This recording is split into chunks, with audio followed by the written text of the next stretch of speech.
Any questions, any points? Just a comment, really. Yeah.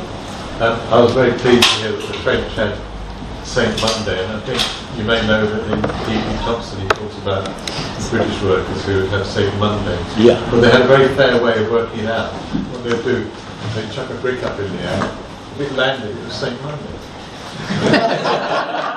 Excellent way of deciding.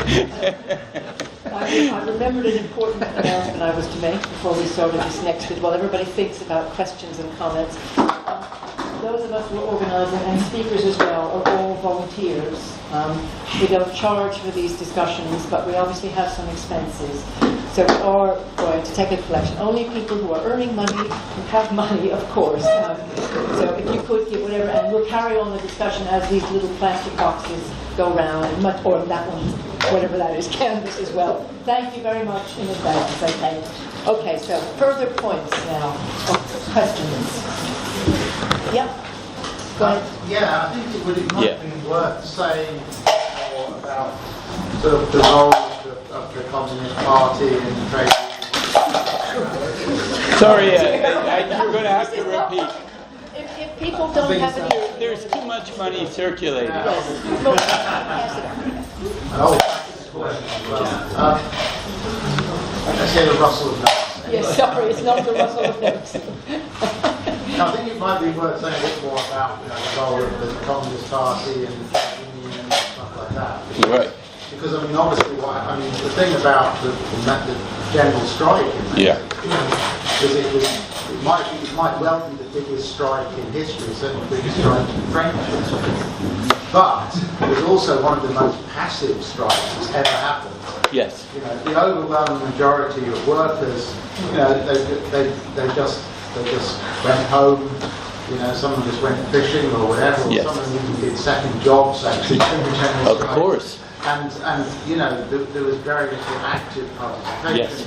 And in fact, generally, it was the CGT militants who were symbolically occupying the factories. These were not real occupations. I agree entirely. You know, so I mean, you know, this is, and I think we do have to see that, you know, really calling this general strike, it was a brilliant manoeuvre on the part of the unions and the Communist Party, because there were workers who were moving and starting to actively, you know, create real strikes.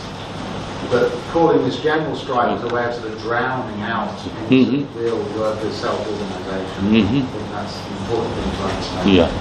Thanks.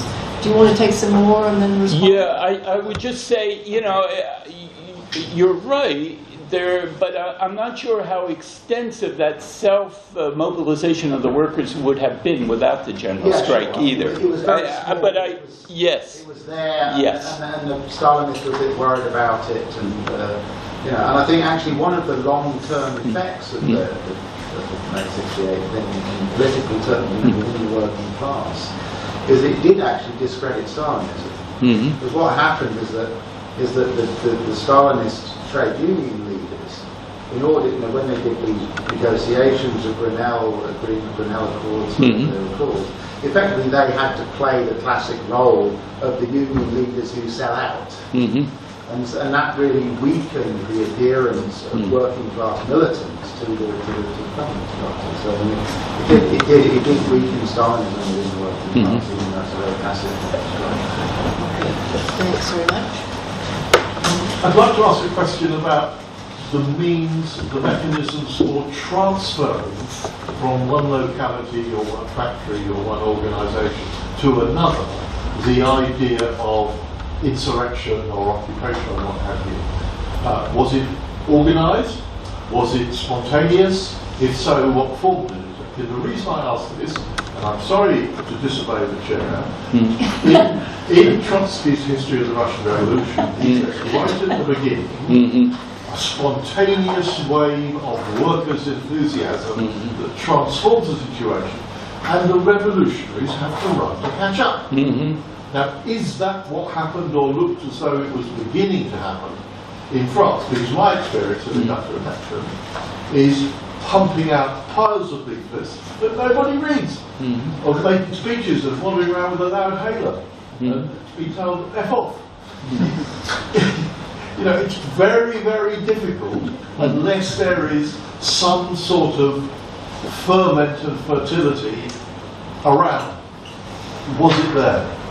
I would say from the documents that I've seen, and I like your question because it gives me an opportunity to talk about those documents. When I wrote this book, and it came out now 15 or so years ago, but I did consult with the Employers Association, Metallurgical Employers Association, and in these major and also minor metallurgical firms, it was the union militants, particularly the CGT, who really led the strike.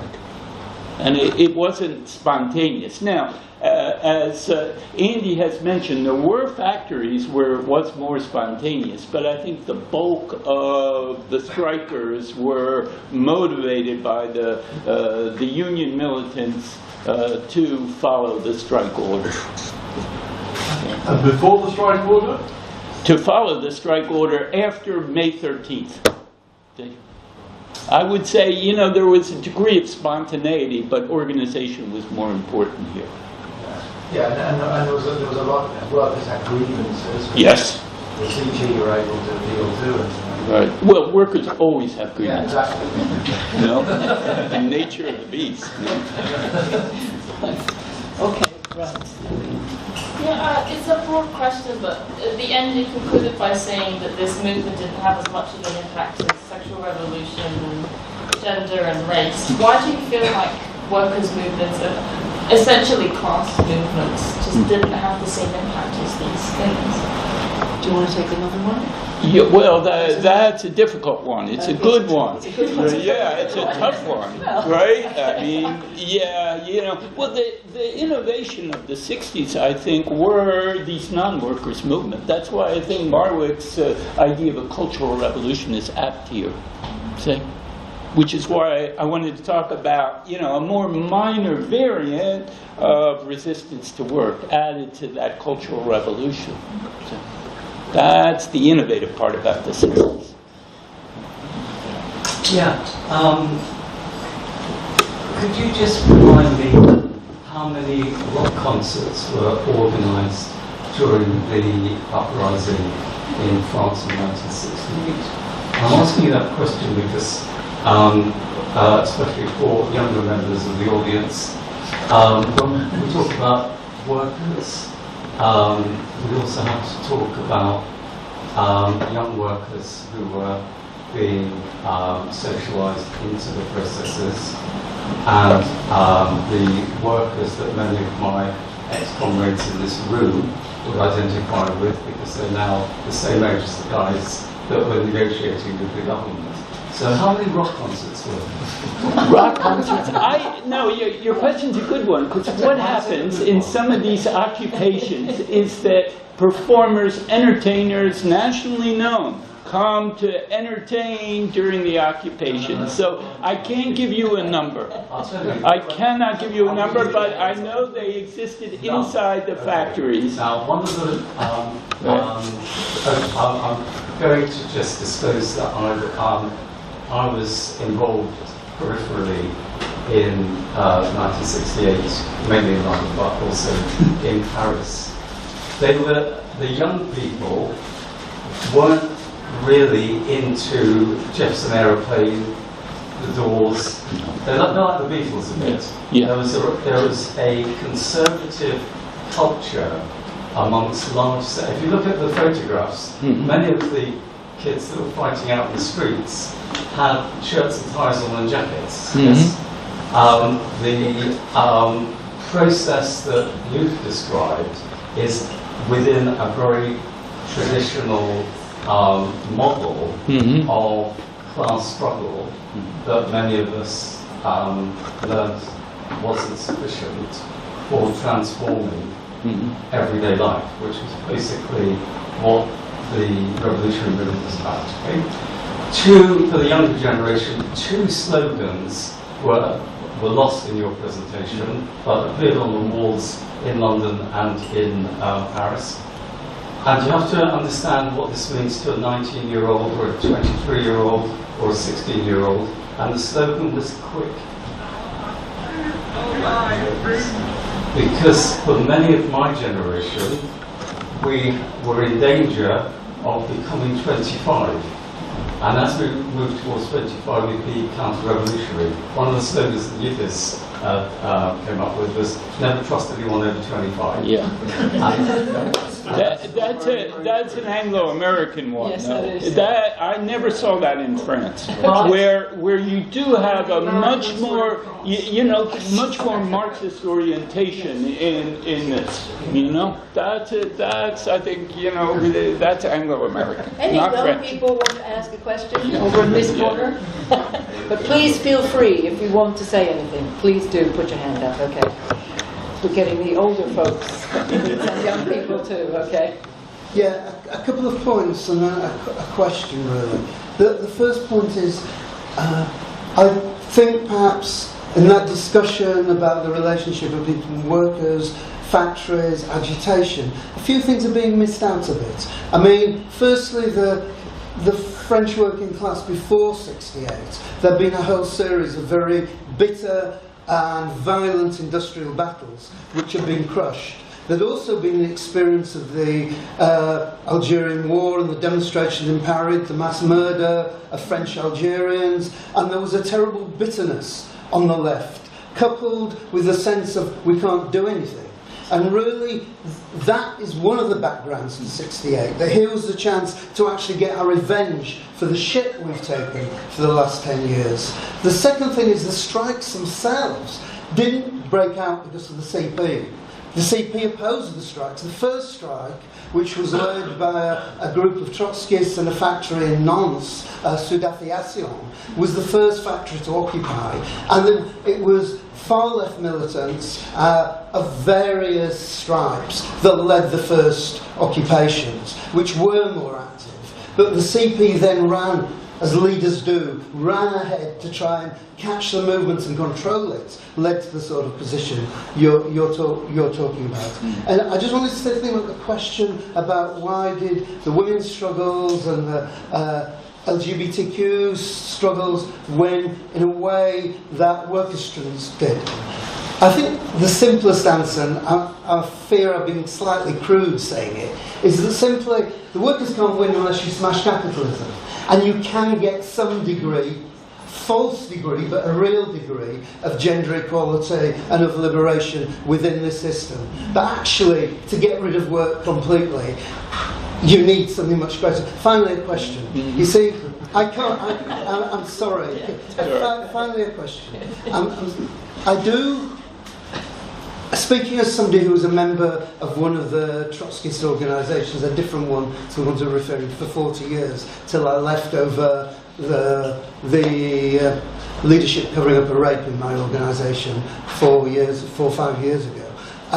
I think you give a picture of the sharp divisions between far-left groups and the Situationists and the working class to extreme. I was in a branch of the International Socialists in 1969 that dropped acid together on a Saturday night. Now, that was not in Trotsky, I assure you. Maybe it actually hasn't been invented yet. So the divisions between those sorts of... And I had Situationist posters on my wall. So I think you can make too hard and fast division. Well, the question I'm going to ask is... Yeah, I'm getting better. Is the Situationists were very influential, yes, but they didn't actually, the only legacy they left was their writings. There hasn't been, not that they were an organisation trying to recruit, but they didn't grow in any sense in a way that the other far-left organisations around Europe did. I wonder what your view on that is and why.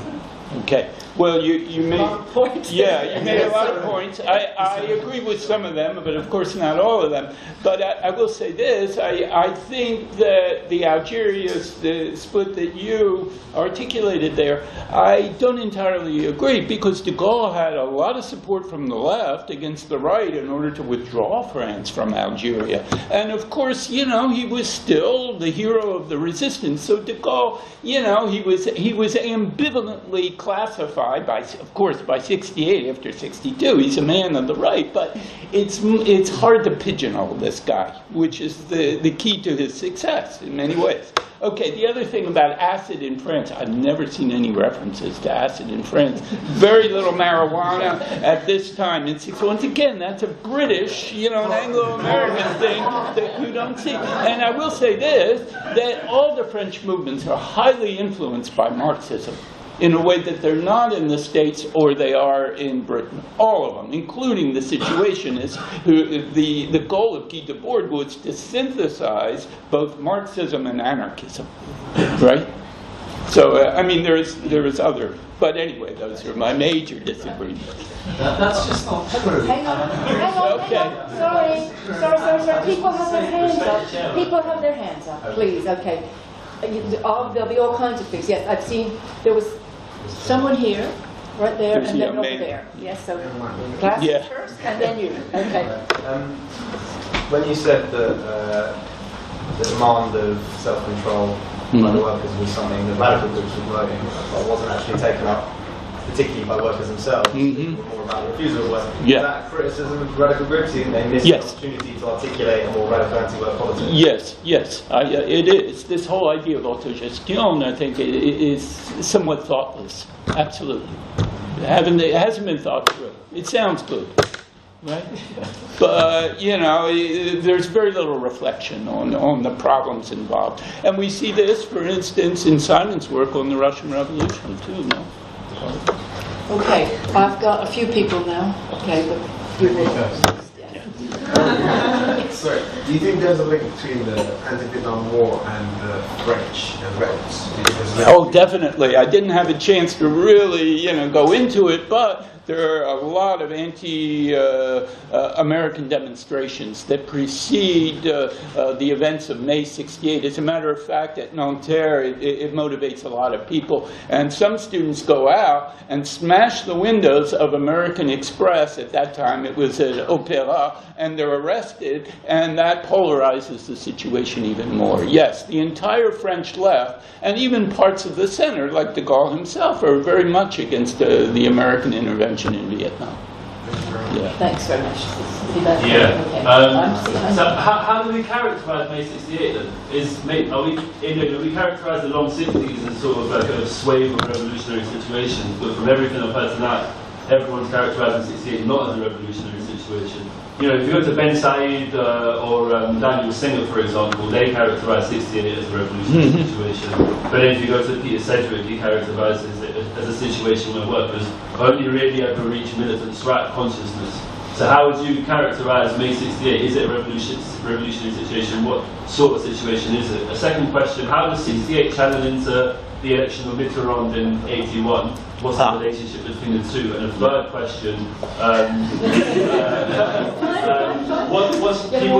people talked about Algeria, like the role that played, and obviously if you get to 81, and Mitterrand defines himself by attacking Algerian workers, and this becomes a key staple of Islamophobia in France. What role do Muslim North African migrant workers play in 68, the revolt? Okay. All right. You want to take those as a bunch? Yes, I'll do them quickly because I'll try, maybe too quickly. I would go back to Marwick that I began with and say the 60s were a cultural revolution.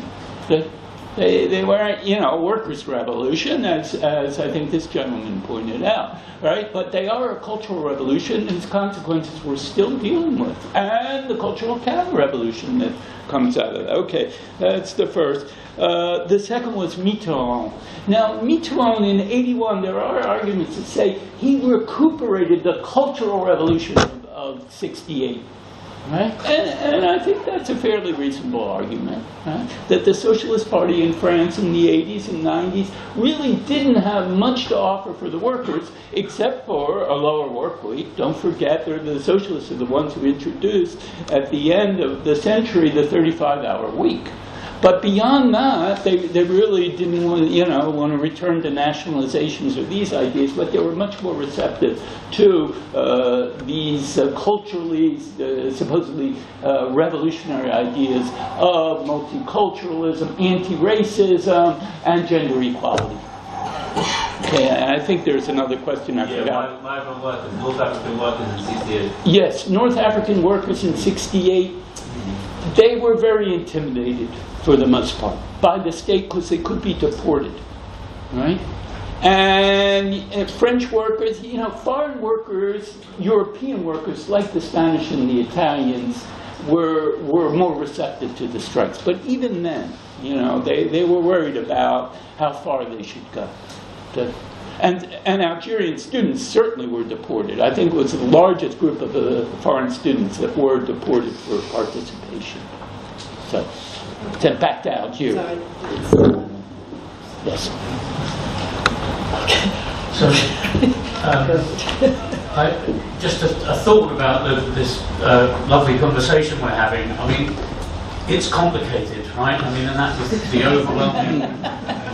overwhelming feeling I got from studying the Russian Revolution. There's a lot of different things going on at the same time, and that really informs my question, which is, so going to the British General Strike of 1926, there's a fantastic film that I strongly recommend called Happy Lands.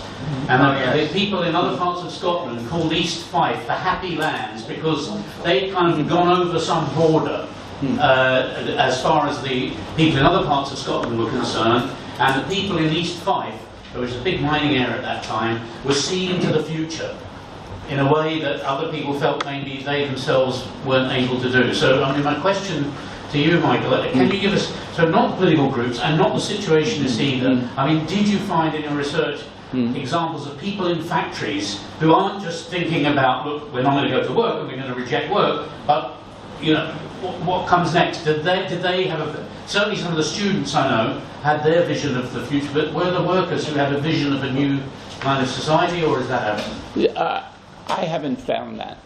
That's why I think it takes individual and personal forms rather. And you mentioned a film, I'll mention the other one. Gosh, its title just escapes me, but it's about, originally it was only 8 minutes, and it was shot in 68. It's about a woman who refuses to return. Jocelyn, I can't remember the title though. Yes, she says to the union militants, right, who are trying to convince her, I'm not going back into that prison, right? And that becomes very popular in France. They make a longer remake, you know, 20 years later. There's books about it. You can find it on the internet. I think it's just called The Return to Work. Yeah, something like. Yeah, I can't remember it just escaped. It's, you know, I could look it up. Yeah, it's on YouTube, but it's worth taking a look at. It's very and it's interesting because it's a woman, and of course that's unusual. The male militants dominate, you know, the factories in 68. So she becomes a kind of hero. And there's a film. I mentioned films are made about it. Nobody can find her again. She just kind of disappears. You know, so she did go back, and like the board, she doesn't become a part of what the Situationists would call the media spectacle. So it's an interesting phenomenon. Can I just say, I'm calling people who haven't spoken first, and then we can come back to people who want to speak again, okay? So, you talked about the union militants' decision to support the students, as to, if not maybe follow the lead of the students, at least seize on the momentum. What kind of precedence does that decision have? It's an excellent question because, you know, the French state is extremely centralized. So once it's weakened by a movement, some kind of social movement, other social movements join in. And I think that's what happens here, right? And would you say that's a trend? Yeah, I would say that's a tradition. A tradition? A tradition. Once you have that weak state, boom, you know, all hell breaks loose, right? As I say, other movements, other groups take advantage of it. Right? Given its history of centralization, where everything's located in Paris, you know. So once you weaken the national government, then, you know, nobody knows what's going to happen. And that's what happens in 68. Yeah. It's a quite similar maybe to Simon's. I guess, yeah, we can celebrate the refusal of workers in our radical expression, although I think, like, you made a quite a long historical line between the Luddites and the OS, the unskilled workers. And I would say it's quite a different type of refusal of work, whereas the Luddites were defending their livelihood as artisans, and modern assembly line worker was refusing a consumer society that would enslave them to an assembly line. So there's a radical element, but I would say in the refusal is also surrender. Surrender to a very complex form of industry, where when you compare maybe to the revolution in 1917, let's say a skilled worker in an industrial town, they had an idea of an economic and political organization that could run society because of the nature of work, the nature of industry.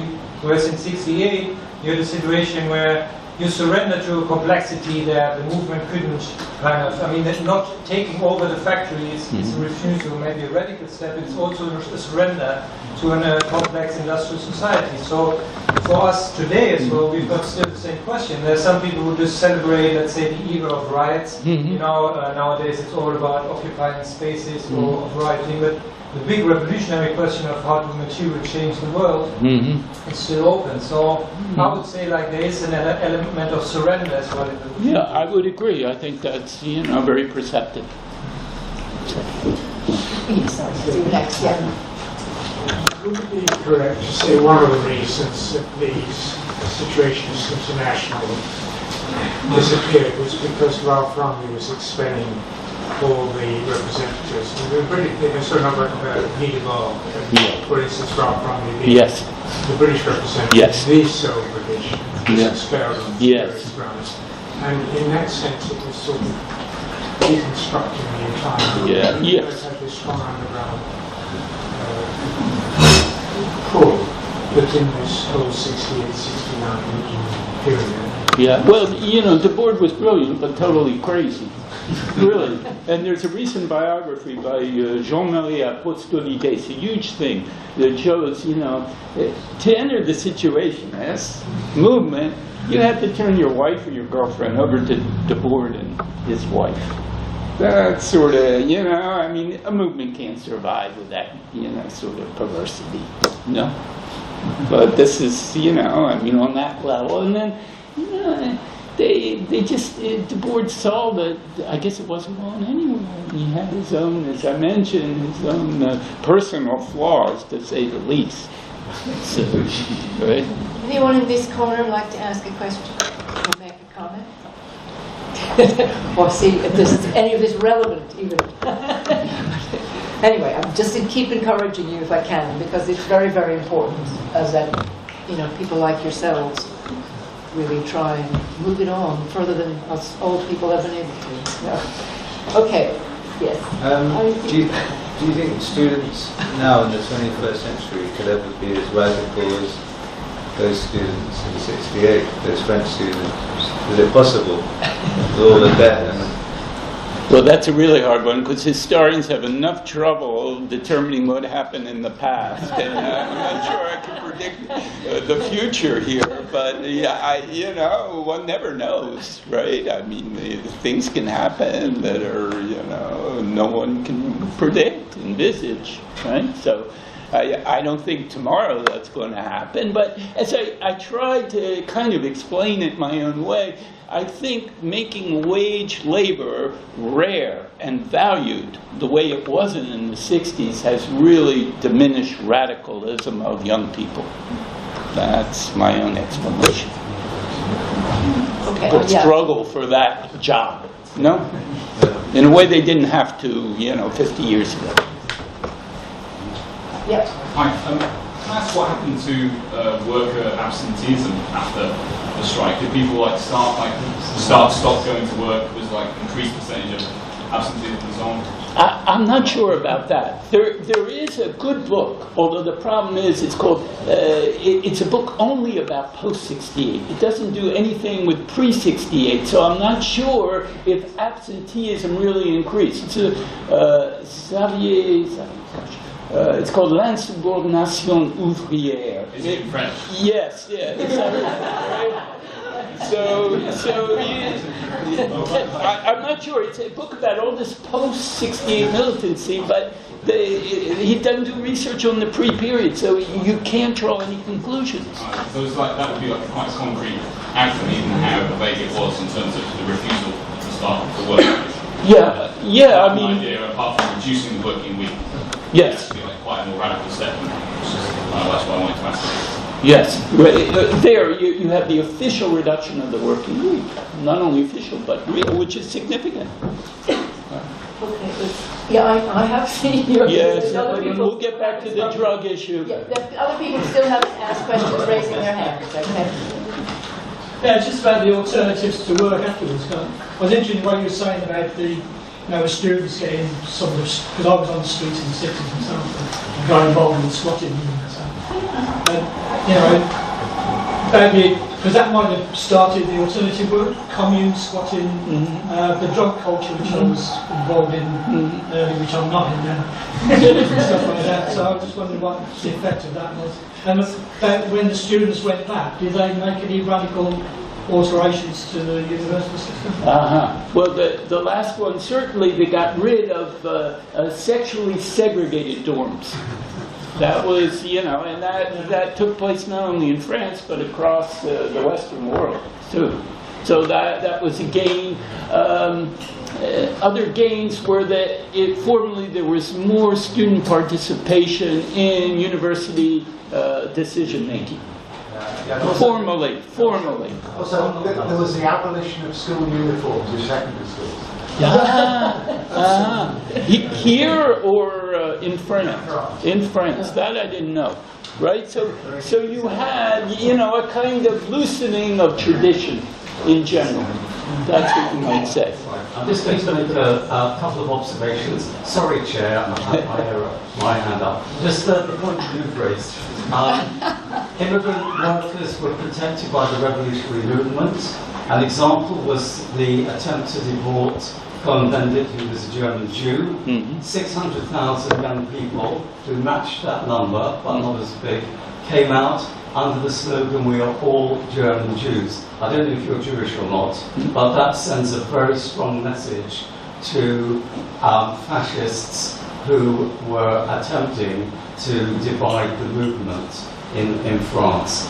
Secondly, about the Situationists and the Marxist-Leninist groups, the Trotskyist groups were very marginal. They were ignored by the mass movement. If you look at the Sorbonne, this is democracy in action, in which the Trotskyist groups played as you said, a recuperative role. That means that they were peddling an ideology that was a 19th century ideology in the debates that took place about how do then young people get out of the 21st century. Yes. Now the two books that came out of it, which many young people have read and now unfortunately taught in universities, are The Society of the Spectacle, which was not an attempt to integrate Marxism with anarchism. What it was about was trying to synthesize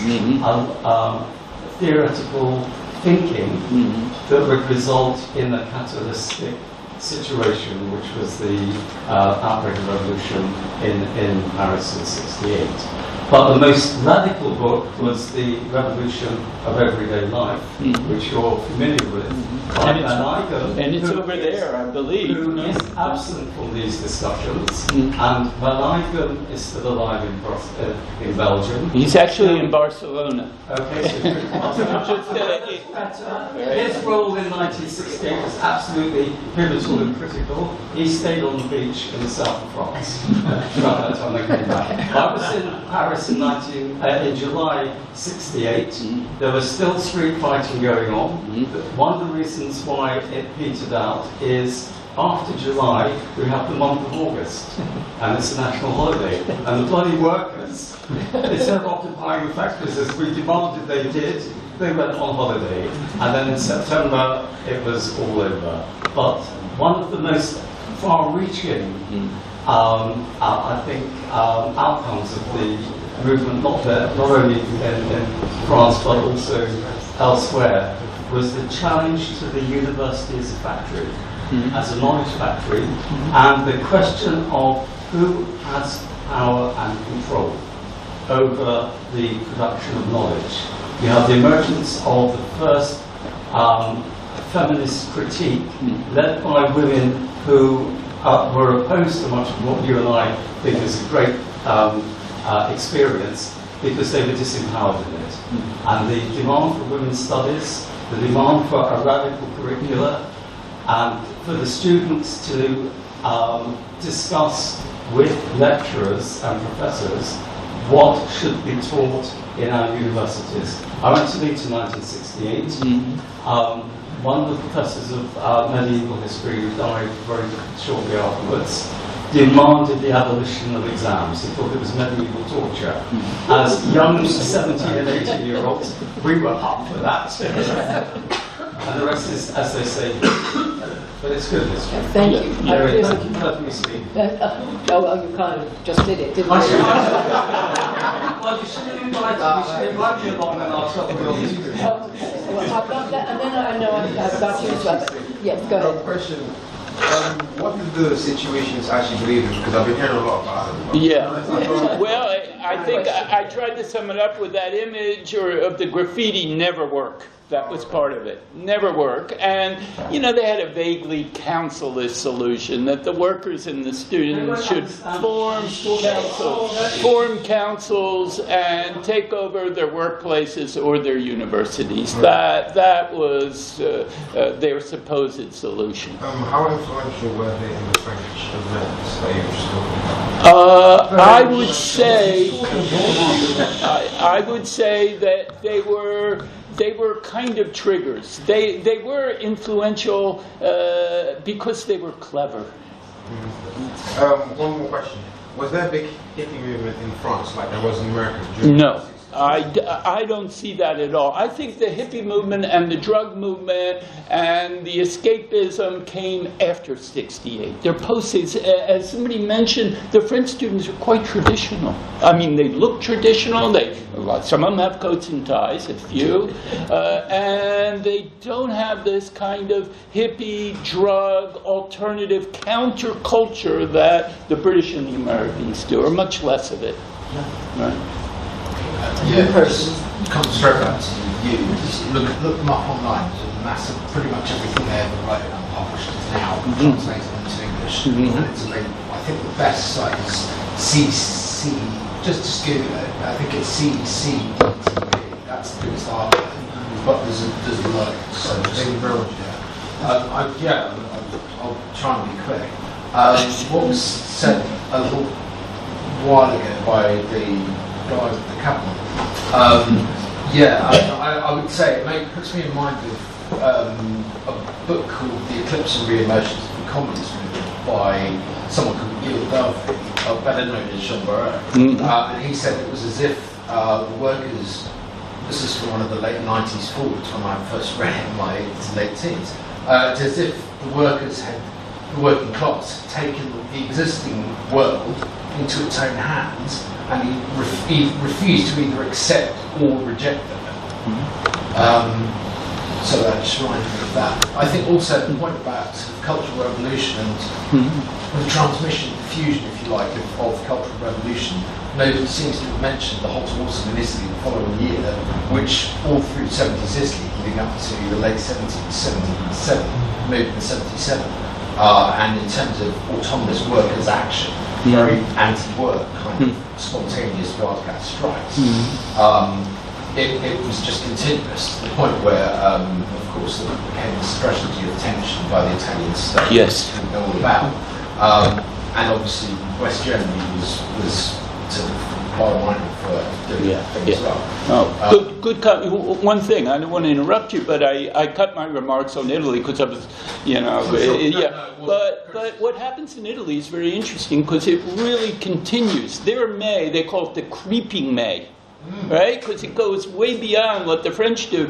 And it's very hard to reestablish discipline in the factories. Something that the Gaullist government and French employers did. But in Italy, it takes a few more years. It's out of control, from the employer's perspective and from the states. Because you have a weak state there. Yes. Right? Unlike the French state. Yes. So I know this is yours. I wonder if you could clarify for me a confusion that I think has been running through, with respect, some of what you said and some of what's been said here. What is exactly is the difference between a cultural revolution and a political revolution? Well, I think a cultural revolution, first of all, doesn't really have a fixed date. Like when we say political revolution, we say 1917, right? Or 1789, or 1848. But for instance, Marwick talks about the long 60s. I think you mentioned the long 60s too, where roughly it begins in the late 50s for him and extends to the early 70s. So we have a different kind of periodization. Right? And the changes are kind of longer term than a political revolution, right? Because culture changes more slowly, right? Than you might say a change of government or regime. So I don't, you know, that's a short answer. Political revolution. What? But it never gets to a political revolution. Well, that may or may not. You know, but often it does not. No, often it does not, as somebody pointed out, right? You know, it still works within the framework of what we call capitalism. No? There's a piece of paper going around just to say, saying if you want to know about future talks and you aren't already on the list, sign your name, details, whatever. Okay. Yes, sorry. Yeah, in some ways it follows from that last contribution and some of the earlier ones. 7 to 10 million people at any time refusing work is a very good start, isn't it? And certainly, I was around in '68, and it seemed like something important was happening, and that as if the working class was doing something significant. And you've suggested perhaps that it wasn't massive, very significant. So I want to ask you, you know, refusing work is excellent, but it's not the end of the process, sure. Just going away and tending your own garden, in a very Voltairean sense, is not going to transform society. What are the cases in the 60s? There were people who were thinking about redefining work. And surely this is a cultural project as much as a political. So if you push this cultural political revolution distinction too strongly, you're dividing the working class movement from students and situationists, and the other so-called non-working class people, which would be, you know, very organised thing to do. And I think that is the spirit of 68 in doing that. So thinking of the work of people like Seidman and Alain Touré, who were talking about a new working class. One can argue about the merits of that work. But I mean, it was an attempt to think about how work could be changed to the advantage of workers. You know. So I mean, I'm finding your picture of 68 troublingly deflationary. But leading to a sort of despair in some ways. Yes, yes. What we took to be a great moment of radical change was in fact really just a bunch of radical students in Bordeaux who were inspired at that moment by situationism, and an odd bunch of political militants who were what you call cops or pisspots or whatever, who were parading the old ideology. Surely there was more to it than that, and there was a moment of potential which we should go back and try and learn from and carry forward. You know. No, I would agree generally with what you said. I would say this, though. I would return to the remarks I made about autogestion, Mallet, and Terrain. I'm not sure that it was thought through. I'm not sure it was for the benefit of the workers. I'm not totally convinced, but, you know, it was a perceptive comment. Right, there was somebody who wanted to speak again. Yes, sorry. Go ahead. Can I speak again? Yeah, sure. And then some. Okay. Now, I was going to say, I'm glad somebody mentioned Italy, because obviously what happened in Italy over almost a decade of almost continuous going on in factories, also in the rest of society as well. There was, all kinds of stuff, confrontation with the state, mass squatting in newly built luxury houses, mass refusal to pay electricity bills and gas bills and what. Or to pay for rock concerts. They would enter en masse, right? Say this should be free. As well as a massive feminist and stuff like that. But anyway, the point is that obviously one of the sort of ideological sides of what happened in Italy is that there was this refusal of work. And I think, as with the Situationists, it's actually something, it's very ideological, in fact. Because you can only really talk about abolishing work if you're in a revolutionary situation. If you're actually in a position where you're totally transforming society, you're breaking down the division between work and leisure and production and reproduction and all this sort of stuff. If you're not doing that, you can't really talk about getting rid of work. And I think, obviously what was happening in Italy, and obviously where the slogan "the refusal of work" comes from, is that workers were demanding a shorter working day, a shorter working week. They were demanding less intense work, they were basically what they were demanding was, less work, more money, essentially. Yes. And We want it all. And they were doing it in a very consistent, very effective kind of way. And so I think it's, I think it's important not to get too carried away with the slogan about refusal to work, because, even in Italy, they didn't really get to the position where you could really talk about refusal to work.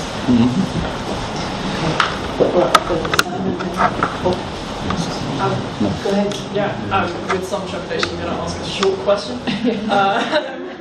How do you think that the suppression of the Prague Spring may have affected the legitimacy of the French Communist Party within the movement in '68? I'm sorry, I didn't get the first part of the How sentence. do you think that the suppression of the Prague Spring may have affected the legitimacy? Well, I'm not sure there was. I see what you're going. Okay.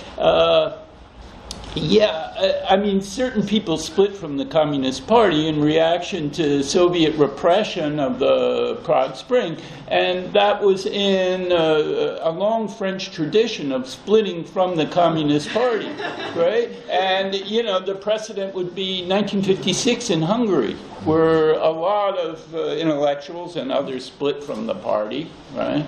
So, there are errors, and your question's a good one, because almost all well-known French intellectuals of that generation, of the post-World War II generation, spent some time in the Communist Party. It was the rule, and the exceptions were those who did not, right? But all of them left eventually, right? Depending on what provoked their exit. As I say, 56, 68, other events too. I mean, well, this year isn't just the 50th anniversary of the 68 events, it's also 10 years since the financial crash, and there's been a lot of coverage in the media about that. And one of the questions that was asked again and again by economists and others is, why did they not reflate the world economy in order to avoid what seems to have happened, which is 10 years of stagnation, and what they call a lost decade economically, which is, that's been a problem for everyone, but it's been a problem for capitalists as well, and it's led to this situation of rage and anger and nationalism and Brexit and Trump and all this stuff, which is very frightening and annoying for us as leftists, but it's quite annoying for the ruling class as well. I'm not sure they want that destabilisation as well, and Trump's insanity and that kind of thing. So the question is, well, why is it that 10 years ago the ruling class decided not to go for massive government spending to get the economy going, to sort out the world economy? And one of the elements seems to be, either consciously or unconsciously, a real fear of going back to the 60s and the 70s and recreating the kind of full employment that you've been talking about, that leads to that situation of that radicalism, that confidence not go back to work, and that's what the 60s is in Western countries. And they're never, the ruling class, capitalists are never going to go back to that again. Does that mean there'll never be radicalism? No, it'll be a different sort of radicalism, but not that kind of. Perhaps not a radicalism that can be recuperated into consumerism and maybe indulgences to the individualism that happened in the 70s. It'll be different. Perhaps more serious political radicalism, perhaps more akin to the Russian Revolution and the kind of things we were talking about in the previous series, or perhaps not, but these are big questions. Yeah, no, very, very interesting. Okay, any last, do you want to say something else before? No, you okay? No? Sorry. It would be just a quick response, but just that I would see a bit different in the sense that in 2008 we didn't see a big, let's see, at least in America or in Western Europe, let's not talk about Greece and Spain, but we didn't see a big spike in unemployment as we had in a similar deep crisis. So I would think at the moment we have pretty much not full employment, but close to full employment in the UK, but the wages are not increasing. So I wouldn't see it so kind of optimistically, all that too weak and they can't refuel the economy because of 68. I would say, like, okay, what's happening with the working class that they can't use near full employment to enforce wage increases. So different perspective. Okay, can I just see, would you like to make any last remarks? Oh, I think I appreciated all the comments, and I learned a lot from this dialogue, which is not just shit gargled by. Thank you very much.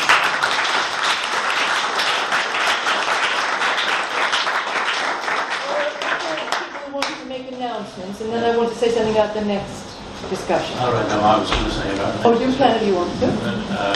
Any other announcements? There were announcements, yes, there were, Quickly, as well, I mean, bring it back to this country, not France. In '68, as well as the movement, we saw the start of the repression in the form of the Special Demonstration Squad, which was the undercover policing set up by the Special Branch. And more recently, as a result of the bravery of some of the women who discovered that they were sleeping with undercover cops and their struggles, we are finding out more and more about what actually happened, but with lots of gaps. There's an official inquiry going on, the Undercover Police inquiry, which are dribbling out cover names, mainly of undercover cops who were serving in the late 60s and early 70s in organisations that don't seem to exist anymore and that nobody seems to know about. So my appeal to the older generation is, can you keep an eye on these names as they come out? See if you remember these people. It's not just of academic interest, it's also that, a lot of these cops who were undercover then went on to be running the undercover cops when they got promotion. We know of that, so it gives us a better picture and also gives us more ammunition in challenging it. There's a group called the Undercover Research Group that's doing most of the work following it, but the official Undercover Policing inquiry is, their website is worth a visit. Look at the names they've come out with, and maybe you were friends with these people who might have got happens to them. Thank you very much. Okay, Mark. Yeah, well, we're overdosing on anniversaries, but we're coming up to the centenary of the end of the First World War.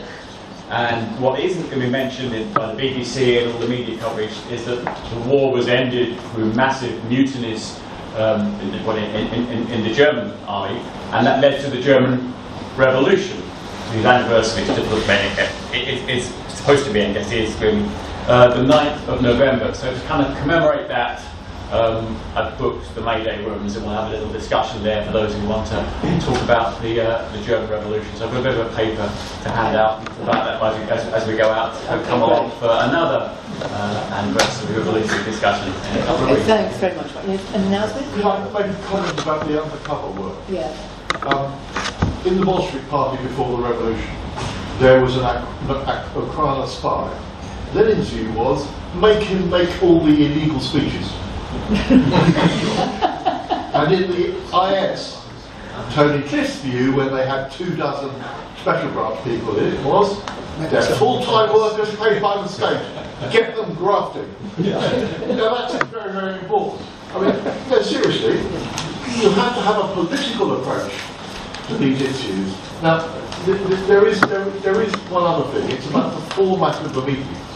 I sometimes go to film shows organised by the now defunct South Bloomsbury Communist Party. And they always say in the discussion about the films, who would like to ask a question? And my question is, may I make a contribution? Which is, we've had some very good contributions but not questions here. And my submission, Chair, and to the group, the organising group, I think they do a marvellous job, is that this format of speaker with cerebrats of listeners and questioners is not always the best format. Have you thought of having a debate between two people with different views of similar issues? Because that would provoke, it seems to me, more of a discussion than the question and answer format, which I have to submit actually inhibits the speaker, who has to reply, as well as the people on the floor, with great respect, who have to struggle to be heard sometimes. Okay, thank you. I'm sure the organising group is here and will take that on board. Can I say something about the next meeting, or do you want to do that? What I'd like to say, first of all, just on what Mick said, the Undercover Research Group, I had the experience of them approaching me about an organisation I was in the 70s. They're extremely professional, they're very switched on. This is not the official inquiry of the Undercover Research Group. They're on the internet, they're very open, they really know what they're doing. So I mean, to the older part of the audience, you know, I strongly support what Mick said. And then can I just, I'm one of the organising groups that organised the previous series of lectures and organising this series of lectures. Actually, the point that John has raised about discussion and questions, I mean, we have worked over this in the sense of torturing ourselves and discussed it many times. It's difficult. One of the things that happened, I have to say, is we all, I think we would all agree with you, we want more discussion. We were bowled over by the fact that for the Russian Revolution series, I mean, we always had a crowd of between 60 and sort of 130. And it's just more difficult with those numbers to have the sort of discussion, you know, that you mentioned. But I mean, I think we need to take that point and think about it. And I mean, Liz is going to introduce the next talk. The only thing I wanted to say is Italy was mentioned.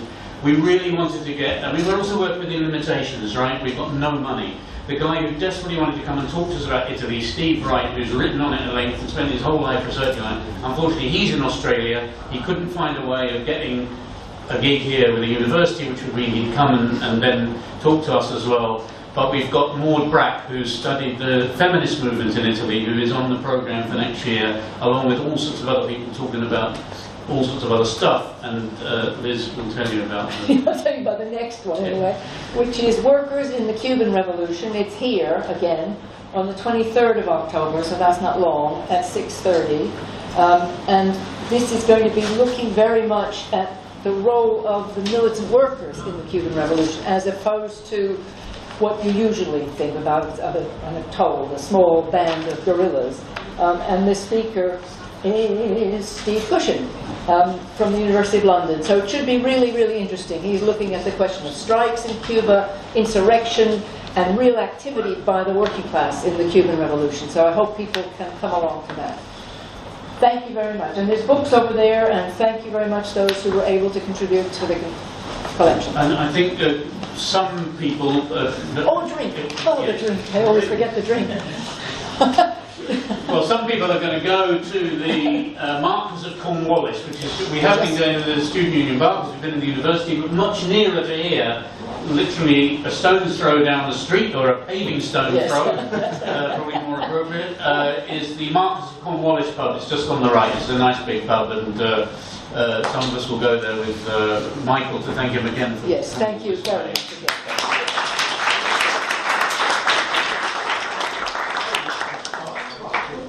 I'm going to take the time.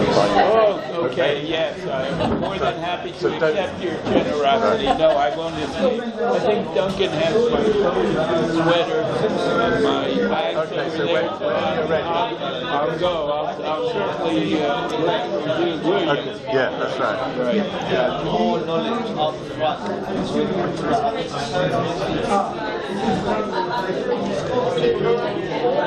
Yeah, no, I enjoyed your comments. Very receptive, reflective, thoughtful. Or, you know, I never know what to expect. You know, people have ideology as opposed to reflection.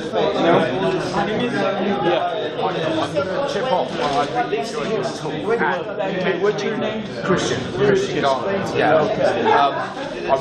We mentioned Italy. Yeah, so it wasn't meant to say. Just thank you, really appreciate it. Yeah, I want to get something done. Pay attention on Discover Society. It's published you know, I'm Michael Simon's historian. Just these events. There's a couple of I've got quite para-academic seminar I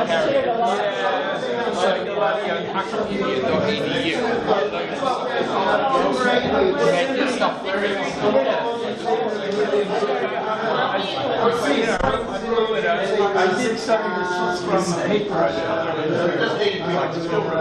Thank you very much. Thank you. I enjoyed, yeah. By the way, I am Jewish.